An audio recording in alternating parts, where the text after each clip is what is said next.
تو یہ قربانی کا دن ہے، اس میں ہم اپنے جانور قربان کرتے ہیں۔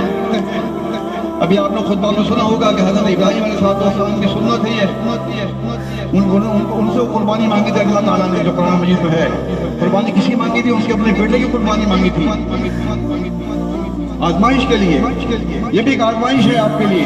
قربانی کا دن ہے جہاں آپ جانور قربان کرتے ہیں، اس میں بھی اللہ تعالیٰ دیکھتا ہے کہ تم قربانی کس لحاظ سے کر رہے ہو، اس میں کسی قسم کی ریاکاری تو نہیں ہے، شو بازی تو نہیں ہے، کہ کیا آپ اللہ کو خوش کرنے کے لیے قربانی کرتے ہیں؟ یہ ساری باتیں اللہ تعالیٰ دیکھتا ہے۔ جس پر فرمایا اللہ نے قرآن مجید میں لَا يَنْهَا اللَّهُ لُحُومُهَا وَلَا دِمَاؤُهَا وَلَكِنْ يَنَالُهُ التَّقْوَىٰ مِنكُمْ۔ اللہ کے ہاں تمہارے خون اور گوشت نہیں پہنچتے، جو چیز پہنچنے والی ہے وہ تمہارا تقویٰ ہے، پرہیزگاری ہے، کہ تم کس لحاظ سے جو چھری پھینکتے ہو جانور پر، اس میں کتنا دل میں تمہارے ایمان ہے، تقویٰ ہے، جذبہ ایمانی کتنا ہے، اللہ کو خوش کرنے کے لیے کس قدر تم یہ کام کر رہے ہو۔ تو اگر ہمارا تقویٰ بہترین ہے تو وہاں اللہ کے یہاں قربانی قبول ہو جائے گی۔